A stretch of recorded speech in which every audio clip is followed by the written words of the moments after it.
Welcome to Real Estate Coaching Radio, starring award-winning real estate coaches and #1 international best-selling authors, Tim and Julie Harris.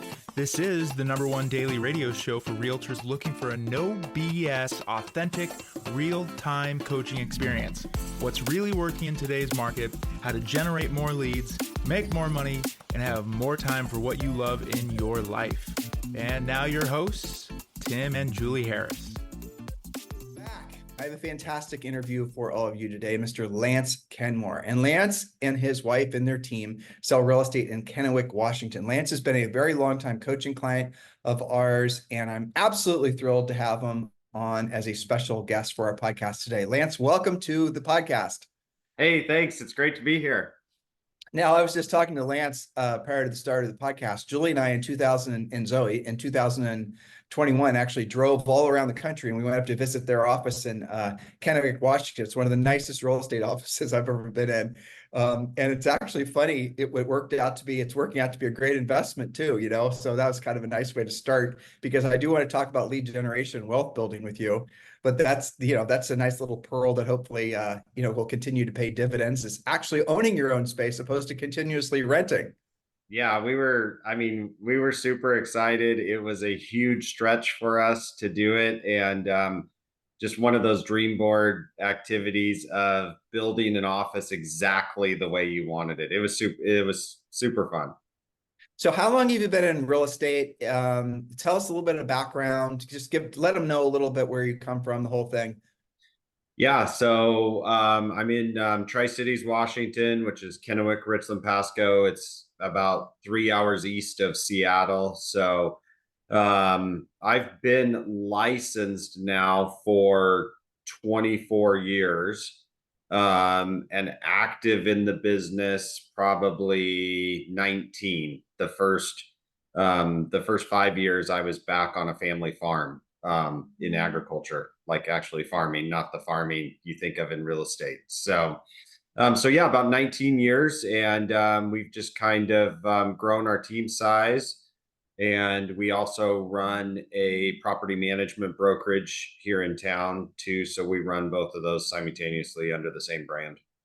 So let's start out with what everyone wants to know about. And we're going to talk just a bunch of different topics today. We're going to talk about team building. We're going to talk about scaling up your team, scaling down your team. We're going to talk about how to adjust to the market changes. But the thing that everyone's always very curious about is always lead generation. So for lead generation for you, what are the three most dominant drivers of new leads for your real estate business, for your brokerage, your team? Well, you actually scared me, so I had to go back and look at all my numbers when you said we were having this call. So I have your numbers. Your coach has given me your numbers, so I actually have them. So we are still running at this point. So we are like 60% database. So past client and Sphere referrals. So past client and Sphere are running about 60% for us. Our next biggest generator after that is radio. I do a lot of radio advertising. And then the third category for us after that is Zillow. We still spend some money on Zillow. So with centers of influence and past clients, you said 60% of your leads come from that. I assume that's buyers and sellers. It's not just, it's a mix. What are you doing to stay in front of those folks? How are you marketing to your centers of influence and past clients? So we have a pretty dynamic digital magazine that we put out quarterly. So quarterly, and we have a pretty high open rate on that. Like, we spend a lot of time making sure it's relevant and good. So we're doing that quarterly. And then we have 3 client events throughout the year. And then I would love to say that the quarters in between that, we talk to the clients at least, once a quarter. But I would say if we poked holes in that, that's probably the one that happens the least amount. Well, you have a tremendous number of past clients. I mean, in the last, let's just say 3 years, how many houses have your team sold? Yeah, in the last 3 years, around 900, probably. Okay. And Yeah. so your career in the last basically, 18 years selling real estate full time, how many past clients do you have? Thousands. Yeah. Direct past clients. Yeah. Over 2,000. Yeah. Okay, so we're going to bounce around a little bit. So as far as as far as the lead generation, you mentioned Zillow, you mentioned radio, you mentioned most of your business coming from centers of influence and past clients. So if you could only do one thing for lead generation, what would it be? If you could only choose one thing, like Oh, everything, yeah. I would just dive into our database and our past clients. So what would you do specifically? I would host a few more events so I could get in front of them. And then I would spend more time on the phone talking to them. This isn't a coaching call, so you don't have to tell me what you think I want to hear, by the way. No, that's the easiest. That's the easiest way. Like as soon as you do that, it is amazing how many deals happen. Like it's so quickly. I did an exercise over the summer where like I coach my team weekly, but I did I take 2 months off in the summer and then I coach our admin. And so I took the summer and I went back into some production myself. And it was amazing when you get on the phone in the database, how quickly deals start falling. Absolutely. Well, the obvious question is then if you wanted to increase your sales, which I'm sure you do, and the lead generation of going after your centers of influence and past clients don't cost anything, and it's going to generate the most transactions the quickest. Why aren't you doing more of that? Well, that's a great question, Tim. Talk about that with your coach on your next call. Well, I will for sure. Yeah, we all get a little bit complacent. Yeah. Well, I remember doing a mastermind in Laguna Beach at the Montage. I think you and Karen were there. I remember that was like 20 years ago or something. It was crazy. Yeah, we were. And who was it? Greg. Do you remember Greg who from San Diego? I'm all of a sudden not remembering his last name. Maybe it wasn't Greg. Anyway, some guy that had been one of the top salespeople for Coldwell Banker for forever. And he had like, same as you, thousands of centers of influence and past clients. And he was on stage and people were asking him questions. And, he did a lot of direct mail. He did a lot of prospecting, expired BizBos, the usual. And then the thing he said he wished he would have done more than anything is work with centers of influence and past clients, because he realizes that that's the easiest source of business. And then when I asked him why he doesn't do it, he just basically, he didn't really have an answer. He didn't, Yeah. but having sold real estate, I know what the answer is. It's because it takes a little bit more time.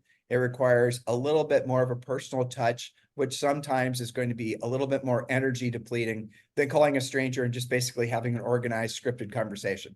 I mean, at the end of the day, that's really what it drills down on.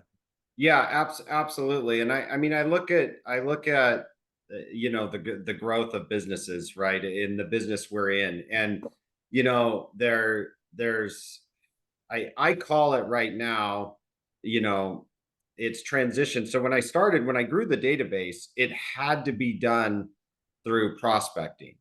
And then you get to a point where you can afford some of the marketing and it's it's a little bit easier with probably less rejection. And so then you're like prospecting based, marketing enhanced is kind of what I call it. Well, then you get to a point, the only other way to grow the business is that you're full in marketing, and then you're prospecting enhanced, but that's like just what I call money whipping it. It's like super expensive. And you have to pay so much attention to the margins when you're doing it that way, because if you make one mistake or the market shifts, like you're going to drown in expenses. And so, for me, the best way is to be prospecting based, marketing enhanced. I mean, that's what changed my business dramatically and was probably the most profitable.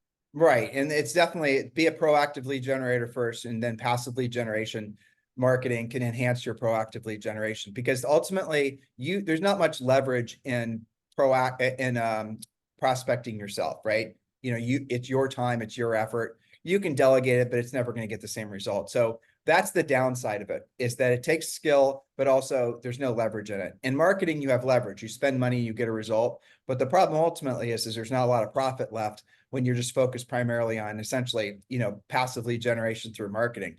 And that Yep. includes social media too, but a lesser extent, because it's, for so far, it doesn't cost as much, unless you're promoting your social media. But I hope everyone's listening to what he said. At the end of the day, here, I'll ask him. So if you had to choose between you've kind of already answered this, but I think it's worth drilling down on. If you have to choose between proactive lead generation, which is picking up the phone, and passive lead generation, which is basically everything else, and you wanted to grow your business and you wanted to make as much money helping as many people as you can as fast as possible, what would you do? Yeah, I'm proactive every time. It's how we grew our business. It's how I coach my agents on my team. I'm proactive all the time. I go find people that are looking to buy and sell. Why do you think people, agents in particular, like you've been in this business long enough, you've seen these different cycles, right? It's like soon as the money's flowing, all these guys selling marketing ideas and branding, all this stuff pour into the industry. And as soon as the commissions check starts slowing down, all those companies, they sort of fade away, and the agents are left. Well, what the hell am I supposed to do? Because these things aren't working anymore. Well, the reality of it is they never worked as well as you thought they did in the first place. It's just that the buoyancy of the market was making some of those mediocre to low quality ideas and marketing plans seem like they were working. So that's the big difference. And it's only in a time like this where you realize the difference. When I say that, what were you thinking? Because you've been in this business almost as long as we have. Yeah, and I mean, I was thinking exactly what you're talking about. Like even us when, last September when Karen and I are sitting down looking at our expenses and we're like, there's 4 or 5 items on there where we're like, why the hell are we paying for that? It just doesn't work. And I mean, when rates got to 7.75 in last September, we were cutting stuff out that had very, very low margins and didn't work. Yeah, and it's almost impossible to predict what the effects of different variables in the marketplace are going to be. And so the easiest way, or I'd say the most foolproof way, is basing everything on net profit, right? So before you spend money on something, you know what I'm saying? Like, so let's just do your radio ads, for example. Radio advertising is really expensive, but when you do it well and you kind of saturate a market with your message, and the message is really compelling, like yours is, it really does kick some serious ass in a marketplace. So how do you go about, do you hold your marketing expenditure accountable to a certain return on investment, or how do you go, what's your thought process on that? Yeah, I mean, 100%, because we have transactional costs in there as well. So, Yep. like whether it's Zillow or radio, I mean, I really want ROI to be 3 to 1. So, I mean, if I'm spending 80,000 on radio, I want to be bringing in 240,000 GCI on that. And so if not, then we look at changing the message or cutting it out.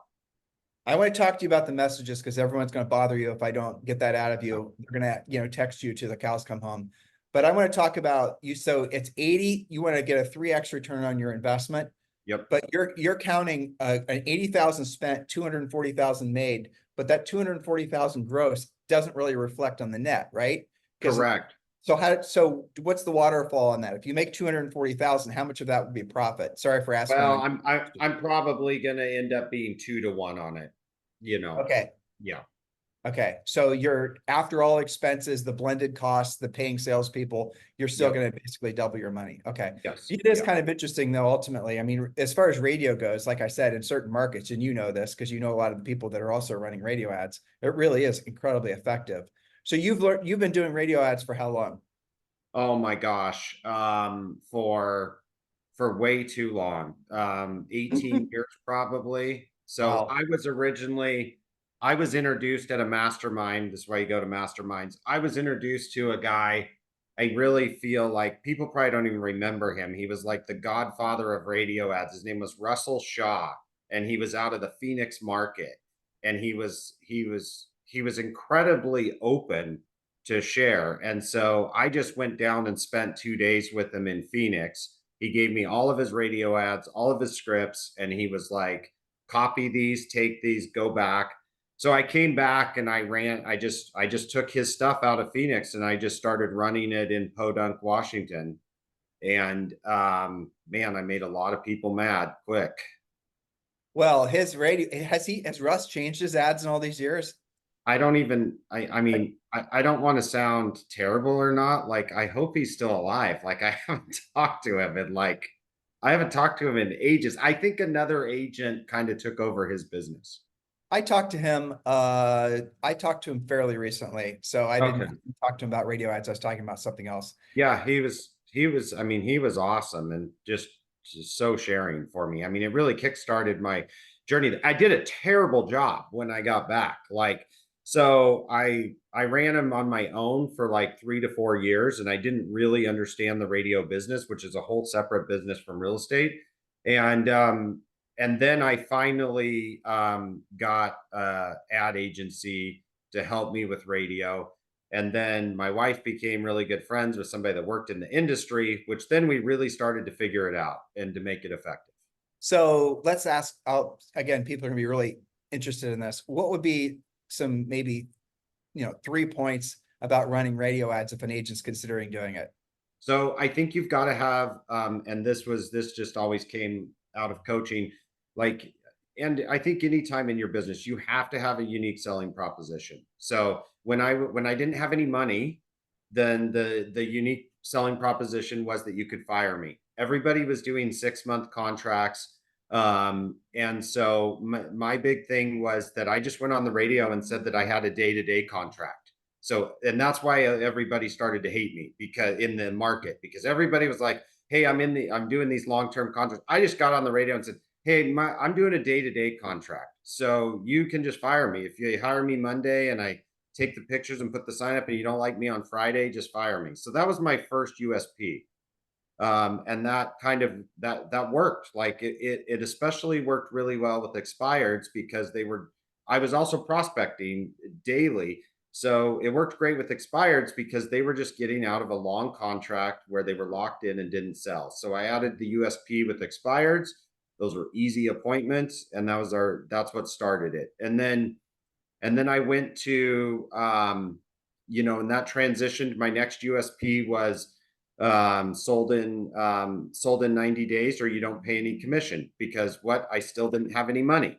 And so like I couldn't, there were other better USPs, but mine was just like, well, if it's not done in 90 days, then I'll just lower my commission to zero, and that's what they'll pay. And then eventually, like 3 to 4 years later, that morphed into sold in 120 days or I'll buy the house.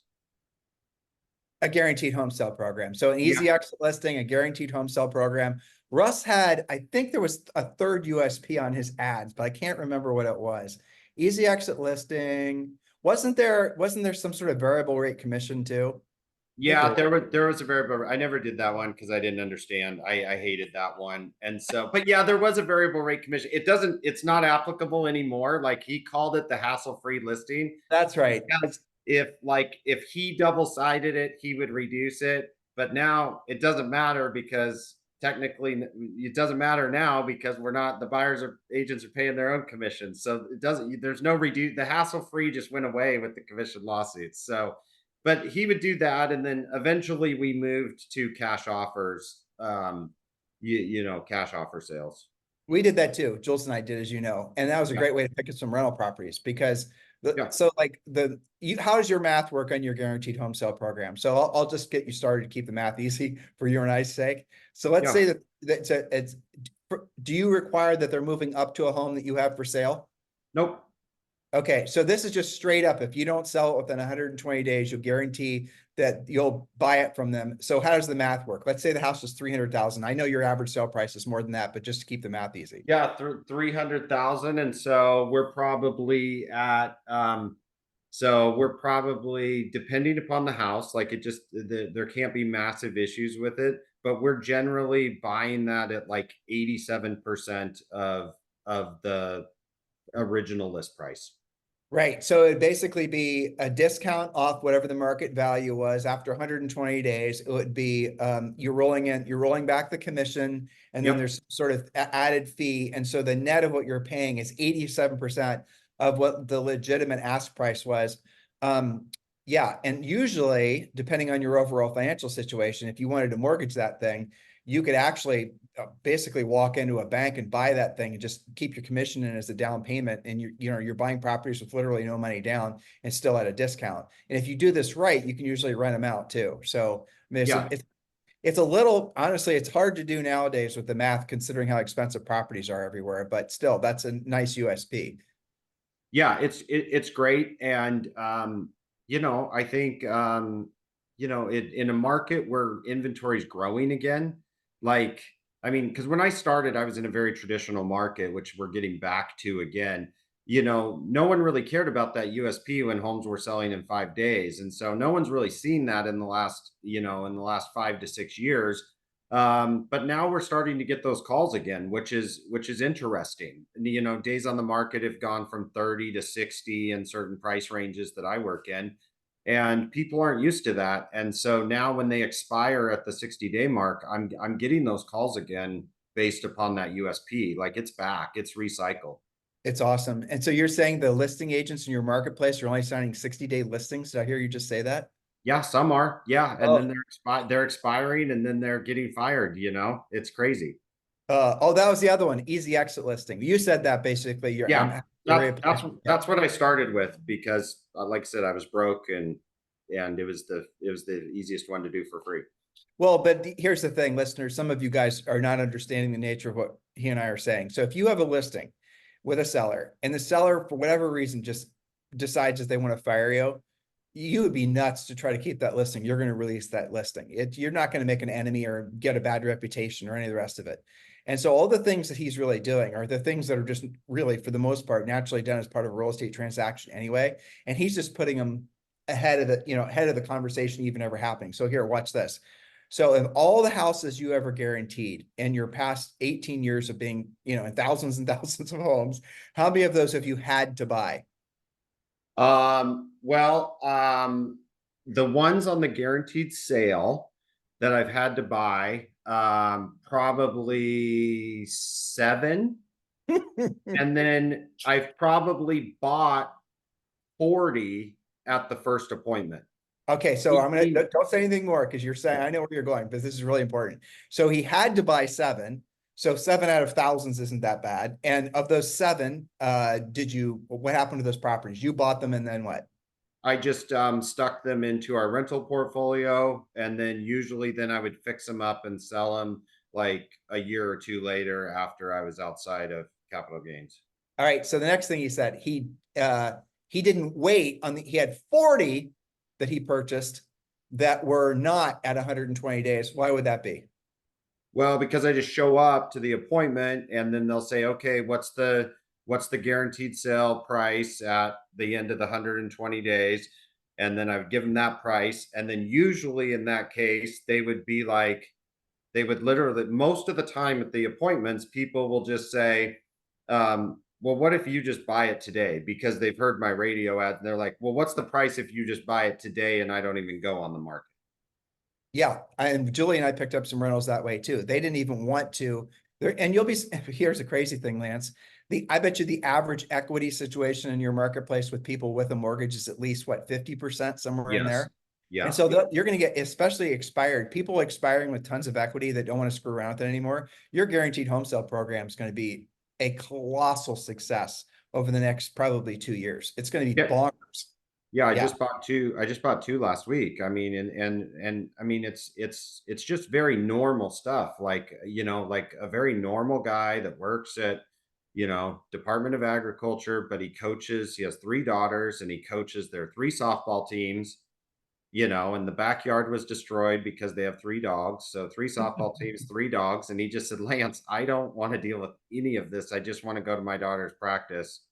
Just give me a fair offer." Then Well, it's the reason the iBuyers were, even moderately successful is because it's a convenience fee. Really, at the end of the day, that's what people are paying correct. for, not having to screw around with getting their home sold. So yeah, And that's I'm always, I'm just, people, sometimes people in markets get a bad rap about this, but like we love commissions as well. Like we're just very upfront with people. Like I just show them my numbers exactly, and and I lose some deals to some more aggressive flippers because of it. But reputation wise, it doesn't matter. Like I just tell people, I'm like, if you have 30 days and you just give me 30 days, like I can make you an extra 25 to 30,000 with a market sale, even in the condition you're at. And then I just let them decide which is better. All right. So what did he just say? He goes on these appointments, and sometimes the sellers just want him to cash them out of the house. They're going to hypothetically, he's going to show them clearly that they're going to net less, and then he does his best to talk them into actually letting him put up the house on the market because they're going to net more. And he just, in his mind, it's obviously, he'll be doing, if the seller's willing to wait and maybe do a little bit of work to the house, they're going to be making more, and he's still getting paid because he's going to get paid commissions. But here's the thing that's ultimately very interesting about this. You get called out on listings and the sellers don't know who you are because you offer a guaranteed home sale program. And when you're sitting across from a seller and you're offering the guaranteed home sale program, how often is that by itself? Obviously, you've got reputation and the rest of it, but how often is that by itself like the close? In other words, they're just decided they want to work with you just because of that. Oh, I don't know. I would say probably 25%. It's Yeah. not it's not a massive amount. 25% is probably that. The rest is probably reputation. Yeah, it's that, which is, it's funny you're not saying brand. That's so funny. Have you ever Oh, noticed? Yeah, have you noticed that they're trying to conflate the word brand with reputation? In other words, the zeitgeist right now is you can get into real estate and build this amazing brand and appear successful and being an influencer, and somehow that's going to convince the marketplace that you have the same. It's this. You believe, dear listener and viewer, that the brand is going to be the same and as a really well-earned and hard-earned reputation, and it's not. it's And that is not. what's kind of fascinating. But again, I want to really drill down on one thing he said because it's so important. If he only could do one thing, it'd be proactive lead generation, and he'd reinforce it with passive lead generation. So if you're getting into the real estate industry now, or you're wanting to take your business to the next level, don't forget that. If he could Oh, do one thing, it'd be proactive lead generation. I That's really talked it's crazy. I talked this morning to a kid I'm helping out, a family member working in the Denver market. And he has 13 listings right now active, and he's been in the business for basically like 5 months. And I was just like, and he is like only calling, I mean, and he's not from Denver, and he's only calling like expireds, cash offer leads that are like terrible leads that you can buy for like $100 a month. And that's all he's calling.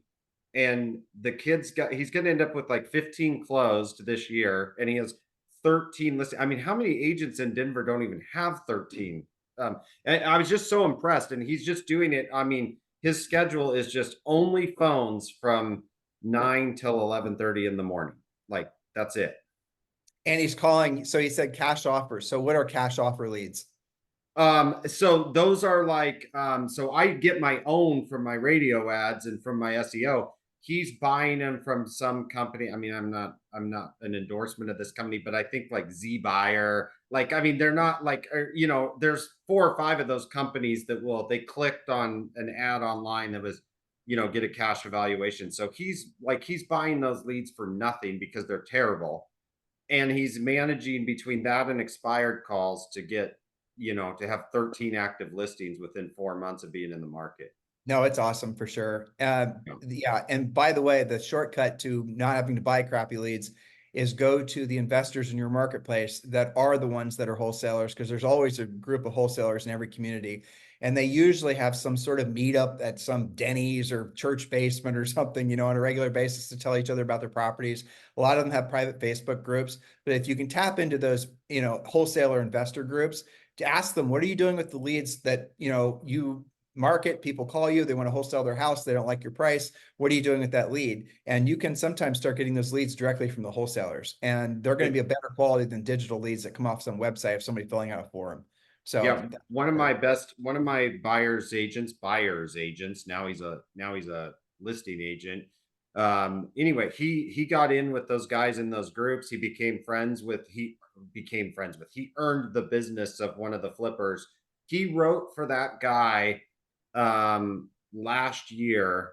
I think he wrote like 275 offers for like this flipper, and they're gonna do 40 flips this year. Wow. And he's getting the purchase side of those in the MLS and the relist side on anything he brings him. And so, I mean, this guy was a buyer's agent doing, 20 deals 3 years ago on my team. And, he's going to do, 60 plus, probably sides this year. What effect has the commission sharing lawsuit, the new guidelines as pertains to buyer agency, what effect has that had on your personal business, and what are you seeing in the marketplace? Well, I'm lucky. I'm in Washington State. None. I think it's better. So, and the reason I say that, so Washington was super proactive. It actually, for the first time in a long time, I was actually really proud of our state, because you can probably look up a lot of things that there's why I shouldn't be in Washington. This was awesome. Like, our state association of realtors, they made all of these changes January 1. So, they were like 8 months ahead of this. So we had the mandatory buyer brokerage, we call it a buyer brokerage in Washington, buyer agency agreement.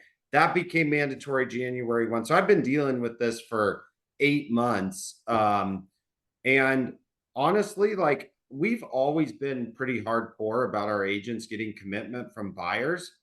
It really just hasn't had any effect on us. The only thing I can say is it's better because it's easier to pre-qualify. Like, for us, it is we're more efficient now, because if they have signed something, then they're in contract already. So we used to have a rule on our team that was 1 for free. So if someone calls off a Zillow or someone calls off your ad, we would go to the first showing for free. And a lot of people said, man, you're dumb and you shouldn't do that. But we would do that. It's rapport building. We have reputation in the market. So we would go show that house for free. And then sometimes, 50% of the time at that showing, you would be halfway through the showing and they'd be like, okay, well, I'm going to call my agent now. He was just out of town on vacation this weekend. And so we just called the sign. So all of that's gone away, because we can't do 1 for free anymore. We have to have an agreement signed to show that house. So for me, we just became more efficient and more transparent. Well, so listeners, what he just said is what we've been coaching agents to do since day one, really, is always get an exclusive sign. And if you go, you have to have a presentation that you're going to explain to the prospective buyer your USP is, just as if you were, trying to work with the seller to sign an exclusive listing contract. And once you do that, the buyer's going to want to sign with you. And chances are, if they're not going to want to sign an exclusive with you. If they're not going to want to talk to a lender, if they're not going to want to actually go through the validation process of being a real buyer for you, you're probably, they are doing you a favor by not, letting you, they're wasting your time otherwise, is what I'm trying to say without seeming too harsh. But if they're not going to jump through some hoops, they're not real buyers. And, real buyers are the ones that are going to sign the exclusive. They're going to talk to the lender. They're going to get completely approved. They're going to show up on time. They're going to have realistic expectations. They're going to go through the process of actually buying a house. And for those of you who have successfully sold houses to buyers, I want you to think back about the behavioral patterns of the buyers that actually bought versus the ones that just wasted your time. You'll see it's distinctly different. Same on the listing side. The listings that you sold, unless it was for, there's some outliers, but they're the sellers that had to sell. Not the sellers that wanted to sell. I'll sell my house when pigs fly. I'll sell my house if I can get this price. I'll sell my house if. No, I have to sell my house, Lance. I have to get it sold in the next 30 to 60 days. We're moving to wherever. We have new construction done wherever, those types of things. You will give yourselves a huge advantage in the marketplace and get a lot of time back, dear listener or viewer, if you just remember, look for the behavior patterns. People that transact always follow the same behavioral patterns. And anytime you see anyone trying to break the rules, bend the rules, work in a gray area, they aren't real and they're just going to take your energy away. Yeah, it was funny. I was watching one of your previous agent interviews. I think it was Kevin Yoder said Oh, something yeah. to the effect of like, there's only 4 variations of what's going to happen at that seller point. And man, that really hit home with me. I was like, as I was watching that, I was like, man, that is great coaching. You are so right. There's only 4 variations. They're either going to have to sell, they need to sell, or they're just aspirational and never going to sell. Right. Yoder has made his hay from FSBOs, for sale by owners. Yeah. You can Yeah. tell, Yeah. right? It's awesome. Yeah, It is awesome. that was a great interview. So you went from an individual, you were originally working with you and Karen, your wife, and Yep. then you guys build a team and you've scaled up a team, you scaled down a team, you've gone through all these different cycles. So if you had to do it all over again and, and you're looking back, what would be some suggestions for people that, like, should people build teams? And if they're going to build teams, what would be the best practices, knowing that you're always leading with profit? Yeah, I mean that's the biggest thing. And we kind of, I don't know a nice way to describe it.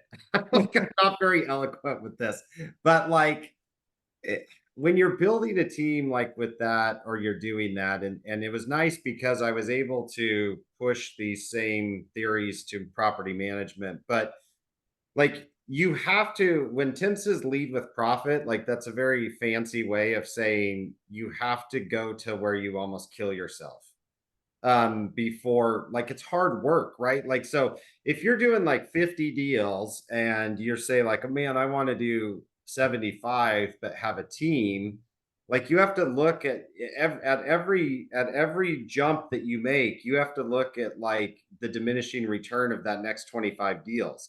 You have to say like, okay, if that assistant is going to cost me 50 grand and I'm gonna make, and I'm gonna make 100, so I'm only gonna net 50. But to net 50, I have to put up with all the headaches of an additional 25 deals. Like, you have to have a very compelling reason to make that jump. And so otherwise you just go to 75 by yourself to where you're almost dying.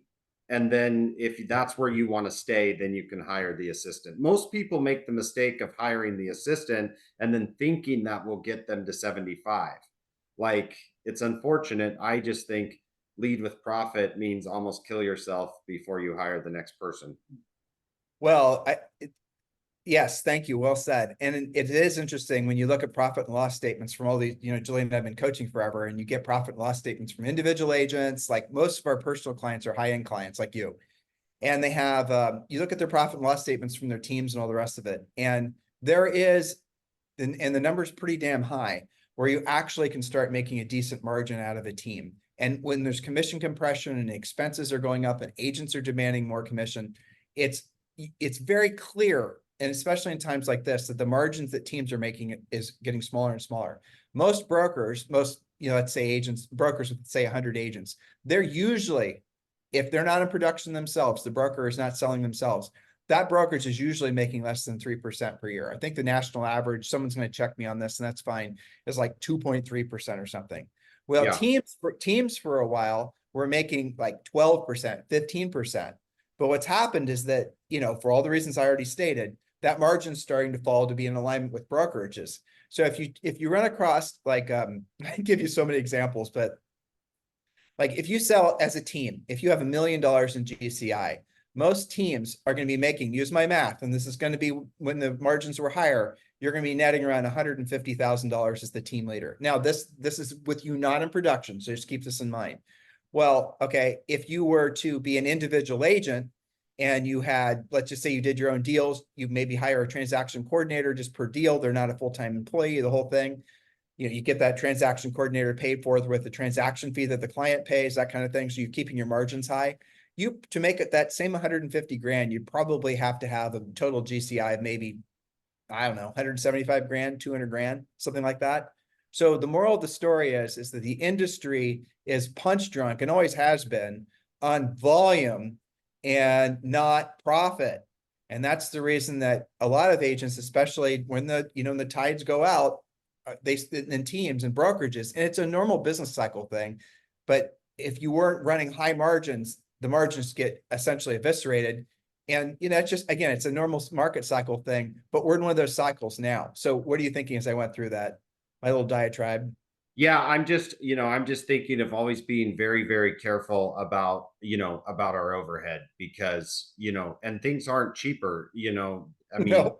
when you look at like a good closing coordinator, and stuff, I mean, they're not, back in the day, they're not 40,000, they're, 60 and 65. And then are you really getting somebody quality unless you provide health insurance? I mean, it blows my mind. When I started in the business, we didn't even have that. Now I got an annual health insurance bill that's, north of 130 grand, and so I got to sell a certain number of houses to cover that. So you just really got to be careful, and you have to, you have to decide, like, do you really like people, like managing people? Like, I say that like in a way, like, because you either have to like build this family and you better get some enjoyment out of that. And there is some benefit to that because there are going to be times where you're managing people problems instead of house sale problems, and and you're not making any more. Maybe you're making, like Tim said, if you want to make 400 grand or 5 or 6, maybe you're making 750, but you are managing a lot of people for that extra 150.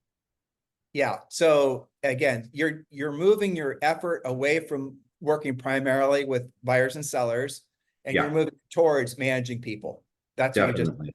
So you're Yeah. not getting, you're still spending the same amount of time, if not more time. You're just spending it with different people. That's just what it is. That's the truth.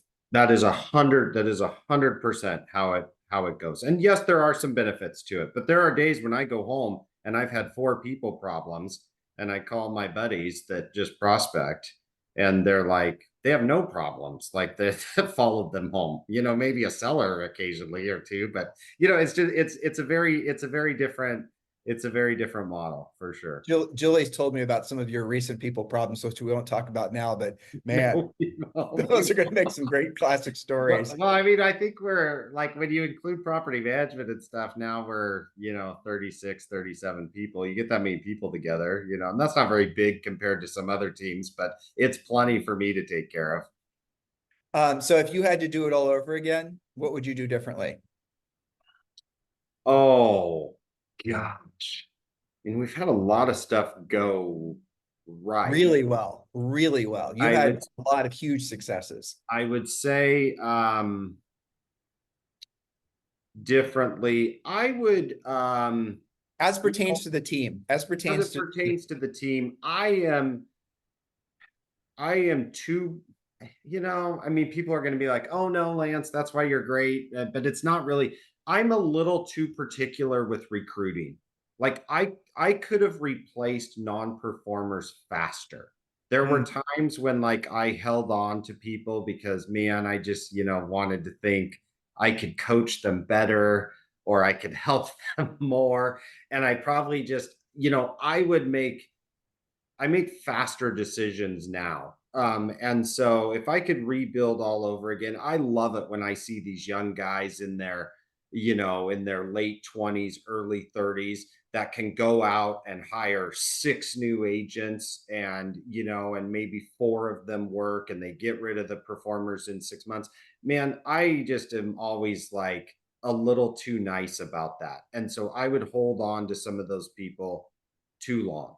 So I would replace faster if they're not willing, because it's not my coaching. Eventually, within 6 to 8 months, yeah, I mean, better, because I'm sure with your metrics in coaching, but if it's not that, like, nothing's going to change. You shouldn't drag it out.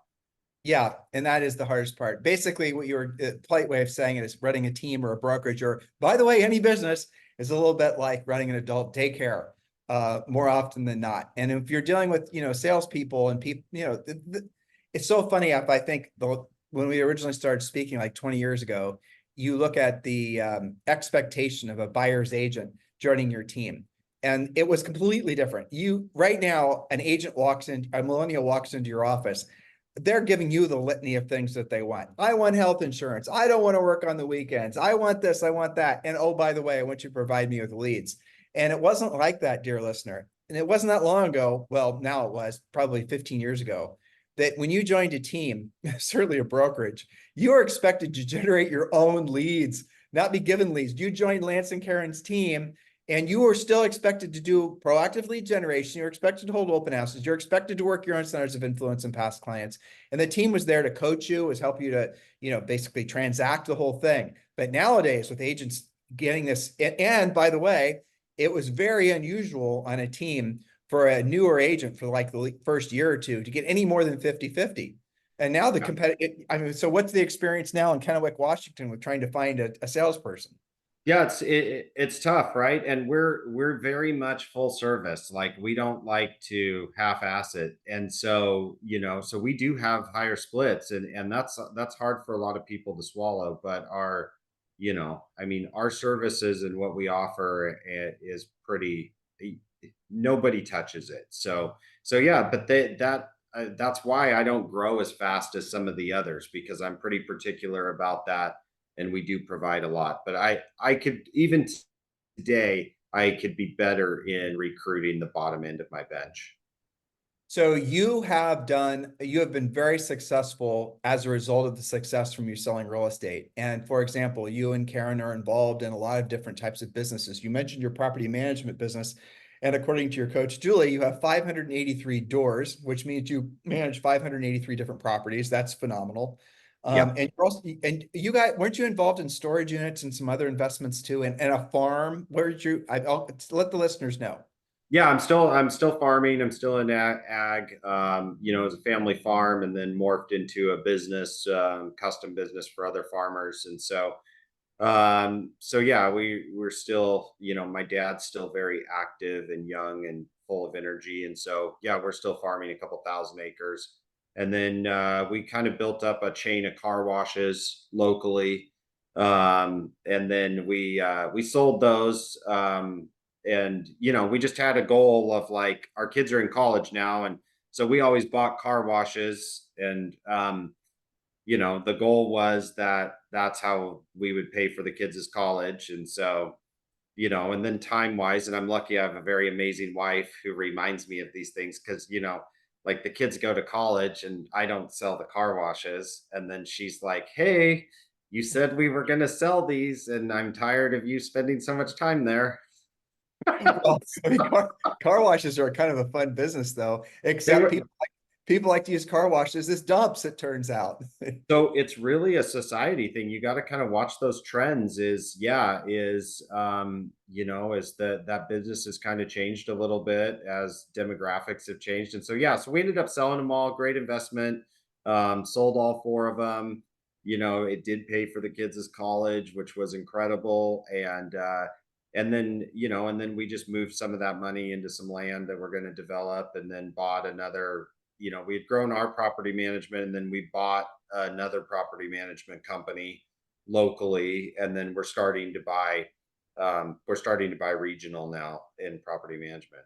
Does the property management create listing opportunities for you? It does. It creates listing opportunities, and it creates buy sides for us. So we're getting first crack at those tenants when they're ready to buy. And so, like we said on this call, like, I really like USPs. And so our USP, tenants' biggest issues are timing the sale of their lease when they have to buy. If you rent with our company and go into one of our rentals, you can break your lease at any time. And if you buy with the Kenmore team, so if you use one of our agents to buy, then you can break your lease, move out whenever you want. And then what we're doing is we're guaranteeing our landlord that income. So we're backfilling. If that property sits vacant for a month or two, we backfill that with some of our commission, and make the landlord whole. So the landlord never has any risk. The tenant gets to move whenever they want, and then they always buy with us. You are also involved in flips too. So talk a little bit about that. Yeah, I just love that. Like that's just like our hobby. Like especially now that the kids are going to college. Like Karen and I are doing one right now. I've been over there like too many hours, like the last freaking like 4 nights, like just checking on things because we do love property. Like it's not just like we're in this business. Like it's just that's really really fun. So if our cash offer ones have enough margins and they're not a good rental, or we want to buy a toy or pay for college or something, then we just do it as a flip. And I have a general contracting, so the businesses all kind of start to feed each other. So with that many property management doors, like I have to be a licensed general contractor. So then I'm running a crew of 3 that are doing all of our repairs on our property management company. And then when we do flips, it just fills in the gaps. So my general contracting company will work on the flips. Well, so what we're describing, listeners, are the concept of spokes on the wheel. And if you've been listening to the podcast for a long time, you know what we're talking about. But the gist of it is, I'll just go through it relatively quick for new listeners or viewers, is imagine a wheel, okay? And then in the wheel, there's a small hub, and then there's different spokes. So it's like a bicycle wheel or like a wagon wheel. You imagine a wagon wheel. And each of those spokes represents it represents a source of income, or it could also represent a source of business. And so you might have I'm going to bounce around between source of income and source of business, listeners. So don't get confused. So like if you're thinking about lead generation, Lance's lead generation, one of his spokes is his radio. Another one of his spokes, as he said, is centers of influence and past clients. You heard him talk about his different lead generation spokes. And Lance is obviously an amazingly successful agent, been successful for a long period of time, the very definition of one of the best in the industry for sure. But he has, it sounded like, about 5 different sources of very consistent business. Now, why would he want that? Because let's say, for example, the radio advertising stopped working. 1,000 people start running radio ads. Radio ad gets too expensive, too blah, blah, blah, whatever, stops working. He's got those other spokes that are going to still supply leads.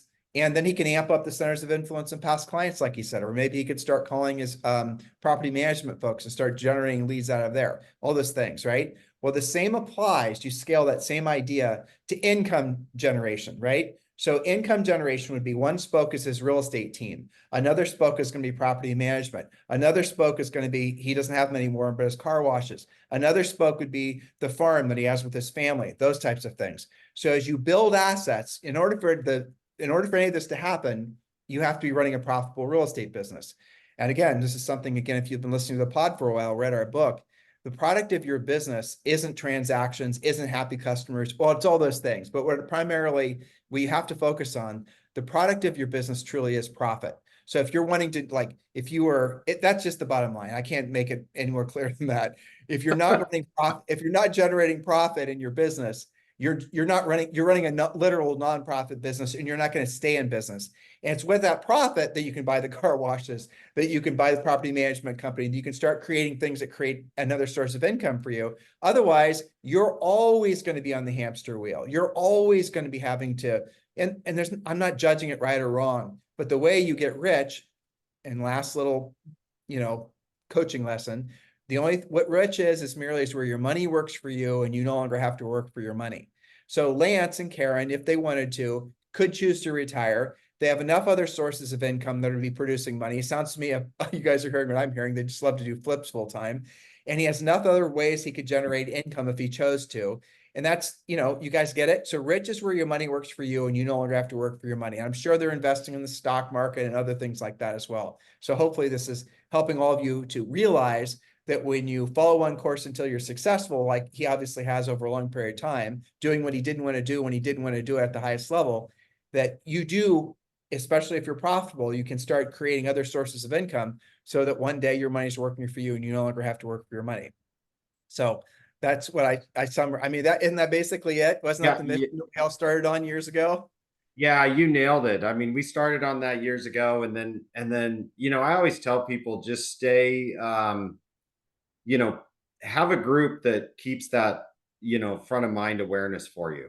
I mean, so Tim taught me a long time ago to go into mastermind groups, and and it always used to be real estate only, but having that meeting, once a week or once a month with a group that keeps you accountable, like that's just like it's very, very incredible and powerful. And now like I'm in a group, and I would everybody that gets to this level, like now I'm in like a CEO group of different industries. So where we meet once a month, and then we have a 3-day planning retreat to strategically plan the business for the next year. And those guys like really challenge me a lot. Like I'll do one or two things and think it's pretty awesome. And then I'll go to this group and these guys have done like 7 things. And I'm just like, what the hell? What did I do this month? And so I would just say stay involved in those groups that challenge and push you. If that's your personality, which it's mine, it's super, super motivating to see a car dealer that's bought 2 new dealerships for multiple millions of dollars. I get in that group and I'm like, god, what am I doing at this flip last night? And so it challenges you to think in different ways. I coached, he told me, I never verified this, but the number one Mercedes-Benz salesperson in the world. And I was shocked how tiny the margins were on each car he was making. And I was Yeah. thinking, why the hell would you want to be in this business? And then I learned what the margins were on service. Oh my gosh, that's where they're making all their money. They just give the cars away basically to make the money on service. It's absurd. Yeah, it's a lot of fun, and you start to learn about those things in different industries, and then you can apply those techniques to what you're doing. And yeah, it's not a referral group. I tell people like that, like we don't give any referrals. We do some business together just naturally because those guys become some of your best friends, but it is a group about running your business more efficient and then expanding your mindset to what's possible. Well, what he is speaking to is environment. So there's physical environment. You and Karen travel a ton too. I know you're a licensed pilot, the whole thing, but there's your physical environment. And like, so if you are finding yourself stagnant or not growing, or, maybe even you're losing traction, you need to seriously consider changing your environment. Your environment might be your brokerage. It might be your town. Start by, you should move towards, finding good mastermind to join. But you can also do it through podcasts and the books you read. Read biographies on the most successful people. You can fill your mind and create your own mastermind. But really, the number one thing I hope you're internalizing, because I certainly remember this, Lance, is when Julie and I started. We're from Columbus, Ohio. You're from Kennewick, Washington. We're just, and as soon as you start traveling out of your own little tiny bubble and you start seeing how other people are living and what their expectations of life are, it just blows your mind. It just truly does. Dude, it's sometimes I have to ground myself. I mean, my son is now he's at SMU, Southern Methodist in Dallas. It might as well be the Ivy League of the West Coast. And the first time I was on that campus, like I was kind of mad. And Karen looked at me and she's like, what are you mad about? And I'm like, I want to go here.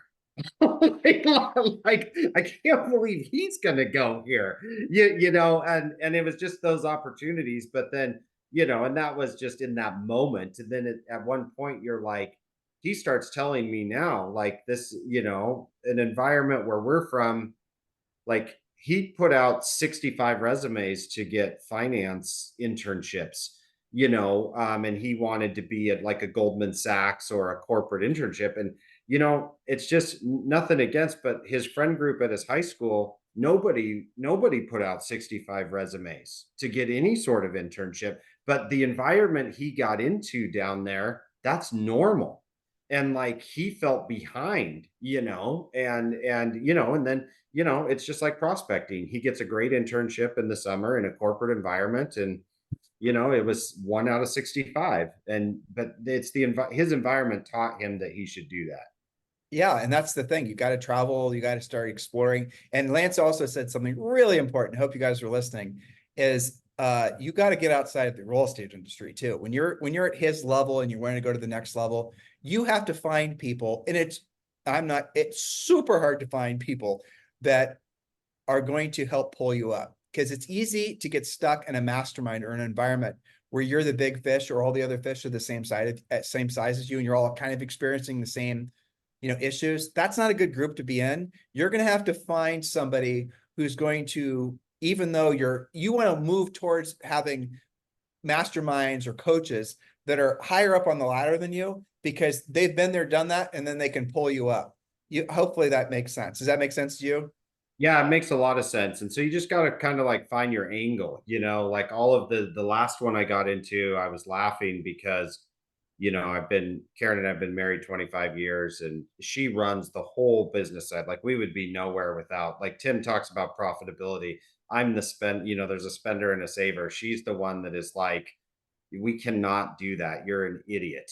And so, she balances that, pays our bills. And so, it's made for a great marriage. And my last mastermind I got into, all of these guys' businesses were like twice the size of me. I only got into that mastermind because they're like, hey, you and Karen work together and have a great marriage. You should come tell our group how to do that. And I was like, sweet. Once again, Karen got me in the group. But you got to find an angle or a connection that gets you in that group for those bigger things. You brought that up. That was one of my questions, but I'm going to ask about it now. So, you worked with Karen. You have been married. You guys are still newlyweds. Julie and I have been married for 33 years. So Nice. Love it. I know, isn't that great? So you've been married for a long time. You've worked with your wife ever since I've known you. And that's something that a lot of people they ask us, Julie, they don't ask us this so much anymore, but we used to get that question asked us all the time when we sold real estate. Like, how do you guys do it? How do you balance it? Who's in control? How do you so what suggestions if someone's considering working with their spouse? Yeah, I think the biggest thing is just very defined, very defined roles, and that was the thing is, is I love people and being around people and selling, and Karen can't stand that. Like she has, the shirt that says like, I like tacos and maybe three people. That is my wife. Like there's three people. You put her with her inner circle and she is a party animal, but you get outside of those three people and she doesn't want anything she refused to be on this interview. Like, I mean, absolutely not. And so, I kind of handle the sales training and the sales side and the business, the deals, and then she handles the details and the accounting and just her. So once that's defined, I think that works. I think that works really well. And yeah, well, with regards to this is where in other couples that Julie and I have coached, where there's almost always a problem. One tries to dominate the other. And what I heard you just say is that you have defined roles where she's going to be in charge of the accounting and she's going to be in charge of the numbers. She's going to be in charge of the banking. She's going to be in charge of basically the brain of the business. And you're doing the people, human side, the sales team, the marketing side, the lead generation side. And so that's how you do it. I'm answering the question I asked Lance, and he just said it too. Is those paths cross? And do you guys have like weekly meetings or monthly meetings where you kind of just, let each other know what's going on, like your own board meeting? How do you go about doing it? Yeah, we have weekly meetings, and so we don't mess it up. Like it's right after our coaching call. Like we'll have a coaching call, and then we have in our schedule Lance and Karen coaching. So we just have that set time, because that's the other thing too that I think happens is people have a tendency to interrupt the flow, or they get annoyed. Like it's like, hey, if I ask you, 7 questions, all day long, you're just like, oh my God, I can't deal with another finance question. If you can time block that into a certain time period, I'm the type of personality, like if Karen tells me, I've got 7 questions for you, and we're going to go over that at 3 o'clock, I'm totally fine with that. And so you've just got to make sure you're not constantly interrupting that other person, so you can each kind of have freedom to do your own job. And you probably have Monarch or something like that operates as your financial backbone, some sort of numerical thing where the numbers don't lie there. That's what they are. And so that also is a way of removing some of the natural tension that comes in a very sometimes, tension-filled environment of selling real estate. I mean, it just is what it is. But it does take time. And we've had coaching clients where the spouses' personalities were too similar and they started becoming competitive with each other. And unless they're really willing to put their relationship ahead of their desire to win in competition, it isn't going to work. And we've sometimes told people not to make it work. These guys have a similar enough personality, but it's also different enough. But even if, at the end of the day, it's where the problems happen with working with your spouse is when one tries to be the boss of the other. That never, ever, ever works. I've never seen that work. Yeah, that would just be that would not go over well. No, Yes. it But would. it's when you can do it, it is awesome because you always know what the other person is going through, which is so freaking helpful. Because if we've had a bad situation or a client issue, it's so nice to go home and have the other person be aware of what's happening in that situation. Family run businesses and owned businesses can be one of the greatest blessings because you're building something, you're spending all of your time with people that you love. And Yep. that's the thing that's the really, I hope people are understanding that. That's the greatest blessing of working with your spouse and your family, provided you can work out the other quirks, just put a formal system in place. You can make everything work relatively simple and listen to what he said. Have weekly meetings where you're going to essentially give a organized report to the other person so they know that, you're, not wasting money on this or wasting money on that, or just these things are happening. And then you can make it work. And then you get to spend, normally when you're married and you each have separate careers, or one's maybe, watching the family and the other's going to work, how much time are you actually spending time together? You married this person, you hardly ever see them, nights and weekends and vacations occasionally. Well, if you're working together, then you get to spend all your time with them, and hopefully spending more time with your spouse is a good thing and not a bad thing. Because we Yeah, can't. it's awesome. I mean, and the biggest problem we've had in the last year, I think, it's not even a problem. It was just me. Like we were flying back and forth to see my daughter in Boston. She plays ice hockey, and all of a sudden we're on a flight, and Karen was like upgraded to first class, and I was like, how do you have platinum status? And she's like, well, the card, the new Amex I got, just it was under my name, and so it gives me all the points. And I was like, That God is damn awesome. it. But no, it's awesome. I would never even know to take care of all that stuff. So yeah, it's fantastic. And I'm hoping Zoe gets interested in I'll tell you something funny. So we're traveling, Julie and I travel fairly often, and occasionally, well, we'll get recognized a lot at real estate events, right? They'll know us from this or the other thing. We've been in the industry forever. But when we get recognized randomly at airports or just walking around, not around a real estate event, I always remember that. But one of the last times it happened 3 times when we did Atlantic Airport, and Zoe was with us. And Lance, I have to tell you, it was so flippin' funny because she's only 11, and the kids go through this thing where they all want to be YouTubers, they all want to be famous, it's just a silly little kid thing. And we had people coming up to us and like, I just love your podcast, or you guys are whatever. And Zoe, who normally is just a motor mouth, didn't say a damn thing. And so it was like I remember looking down, she was on my right side and looking down at her as she was staring at this lady who was just pouring on the love. I looked down at Zoe and she was like looking at me, looking at the lady. It didn't, I don't know. It's kind oh, of it's funny. It happened to me. I've been working on our video strategy the last like 4 months, and we had a TikTok. I did a story, and we had a TikTok go. I think it was 500,000 views. wow. And Mia called me from Boston, and she's like, "Dad, have you seen your TikTok account?" And I was like, well, I haven't checked it in like since yesterday. She's like, one of my freaking friends just brought it over and said, "Is this your dad?" So I was like, yes, I made it. So You made it in the eyes of your daughter, is what I was trying to. yeah, When, when you've made it in the eyes of your children, that's a level of accomplishment that can't be explained. it's Yeah, a that. lot.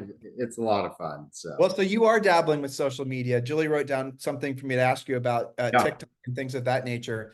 Talk about that. What is your strategy? What's working? How does this work with what you overall have been doing for a long time? Is it meant as a replacement of something or a? Yeah, it is. So I host, for the last like 15 years, I've hosted a real estate radio show. This was before podcasting was even a thing on like the local AM radio. I still do it. And so, which always gave me access to, the data is kind of fluid on it, but, 4 to 7,000 listeners a week, on that morning show. And so, I always just said, hey, that's just another way to expand my database. If I can put these 7,000 people and count them as part of my database, I'll talk to them each week and give them some value. And then we started, well, during COVID, we started filming it because we weren't seeing anybody in person. And then we're like, geez, this should just really be a podcast.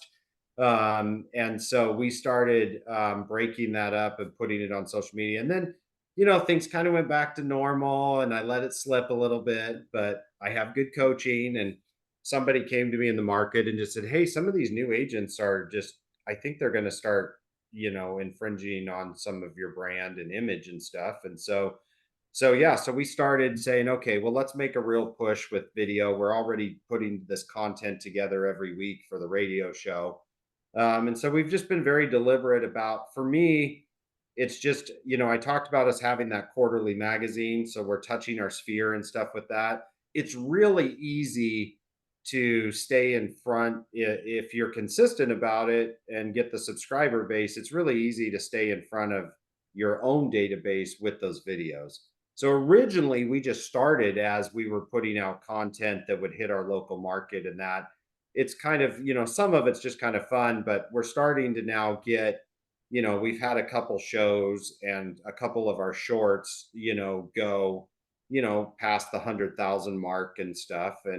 And that's just, we're starting to solidify our brand a little bit. And then I want to use those metrics to help our sellers. So, if I can drive, hundreds of thousands of views to our, to our social media accounts and then get our sellers exposure, then ultimately for me, that's the advantage.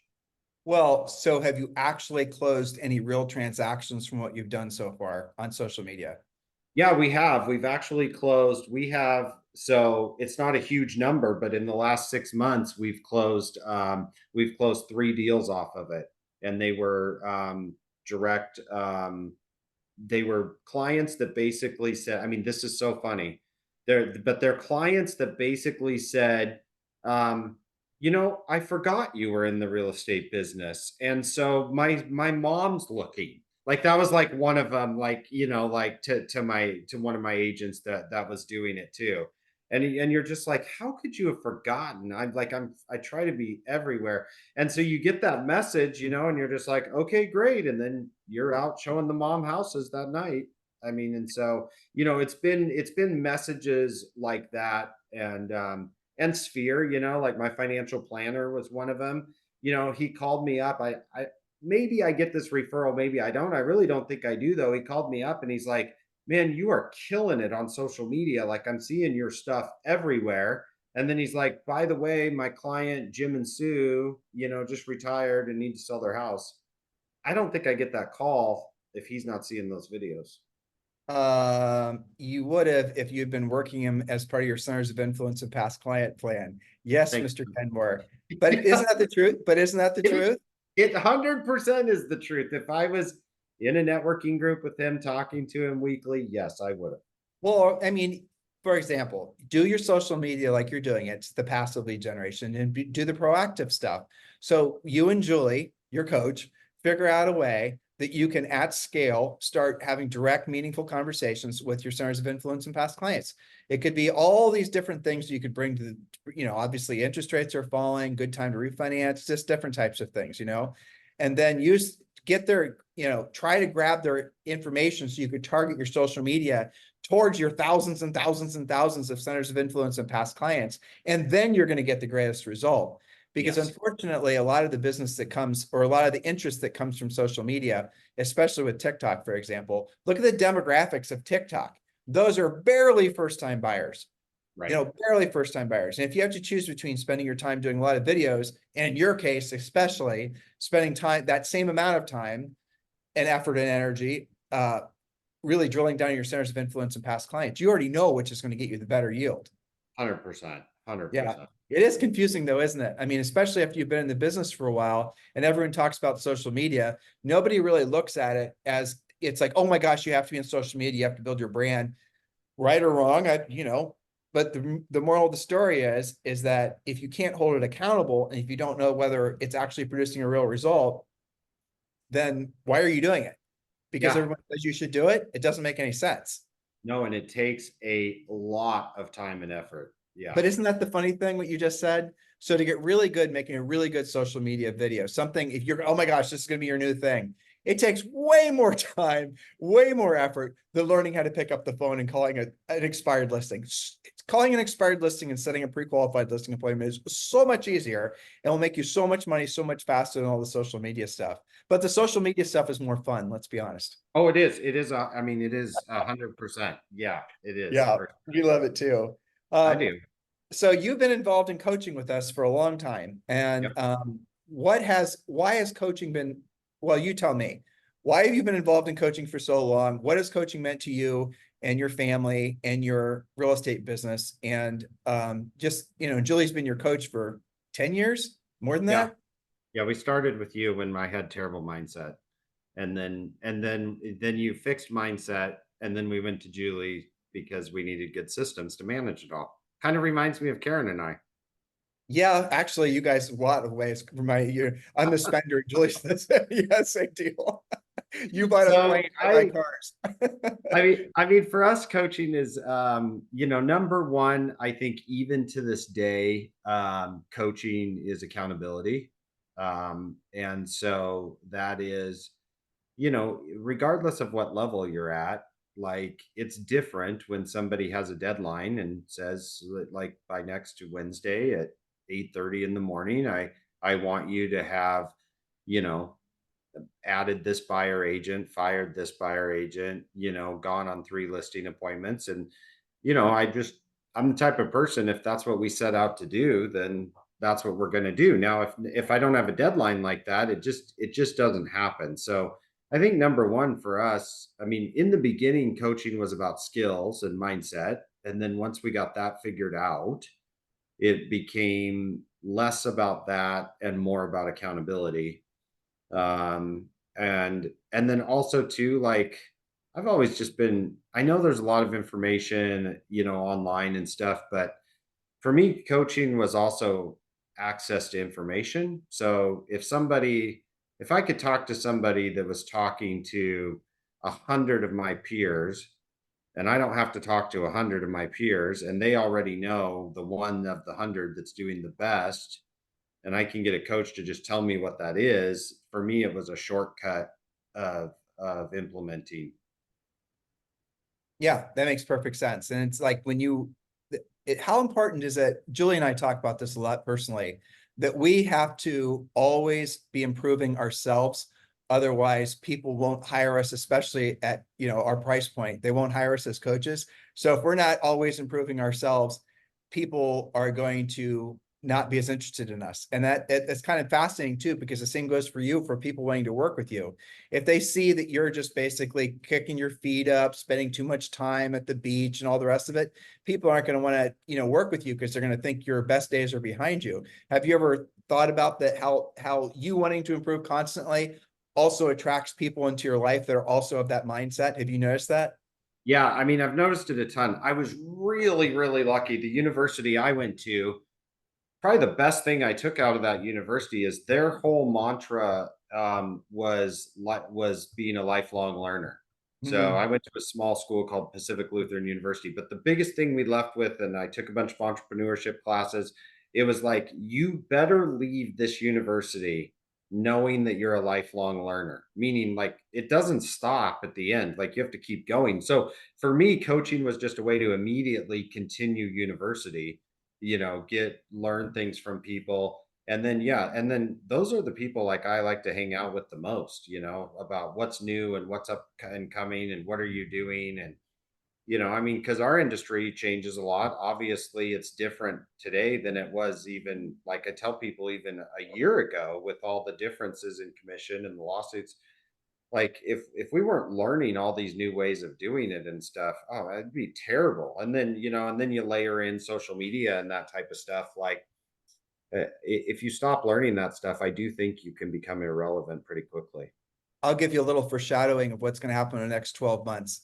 So we're going to see the biggest evolution. I don't really, I'm not a big fan of that word in business, but we are going to see the biggest evolution in the real estate industry in certainly the last 30 years because of AI.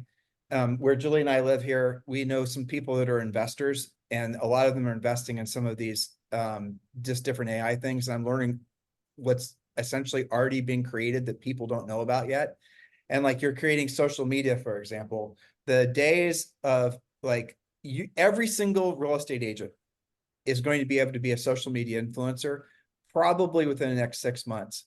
And there's going to be AI that's going to be able to produce an unbelievably high quality and of audio, video, whatever the hell you want, in your voice, in your likeness. It's going to be indistinguishable from a live event. Like this could be it could be an AI thing. You guys don't know, right? It could be.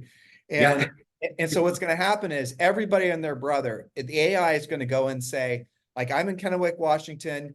Lance Kenmore's got this video that 100,000 views, and there's these other people that have had all these other success. And here's the topic that the video was on. Here's the outline of what the video was on. AI will create fresh content. Then AI is going to create a video, and the video doesn't have to just be a talking head. The AI can actually create a video that simulates walking through your town or walking through a house. It just whatever, and you're going to be able to click. Ding, ding, ding. And the next thing you know, you're going to start churning out. The AI is going to start creating 5-6 videos for you like that per day. Your outfits are always different. You're going to be in different environments, and it's going to start churning out a constant bombardment of social media, YouTube, whatever it is, content, to the point where agents who have essentially been getting a lot of business from those sources it's going to be oversaturated. There's going to be too many competitors, and they're going to have to move on to something else. So that doesn't sound like a good thing for the people that put a lot of effort into it, but that is absolutely what's going to happen. It's obvious that's what's going to happen.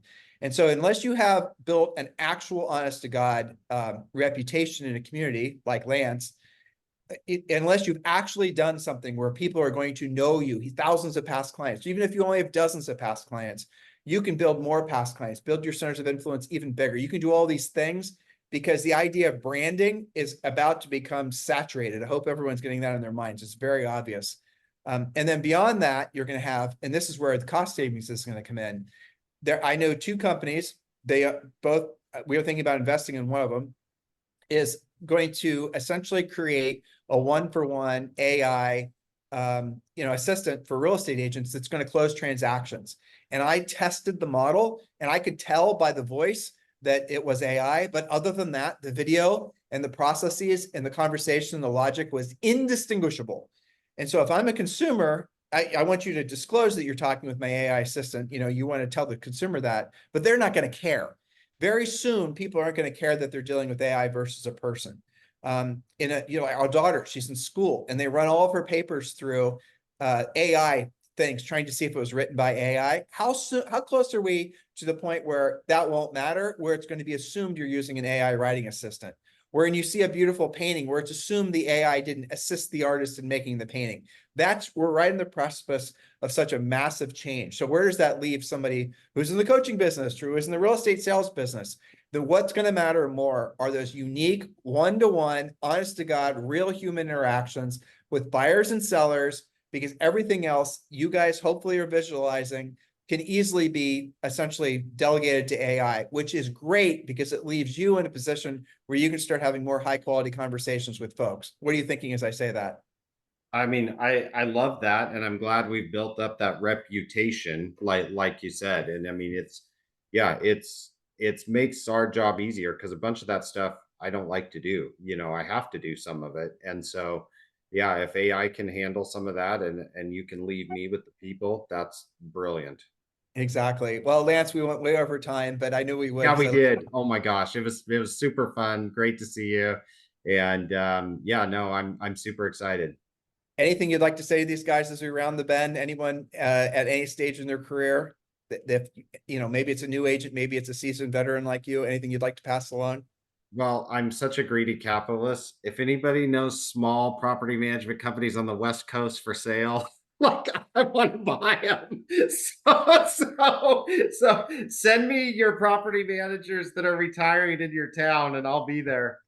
Well, that's a great retirement plan too, because you make 6% when they lease up and 6% per month. So that is a great plan. No, I just think yeah, just, grow your database and grind it out.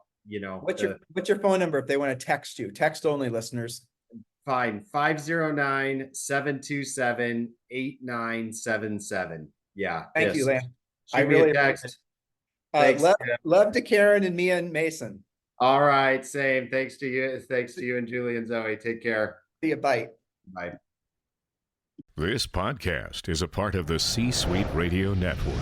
For more top business podcasts, visit c-suiteradio.com.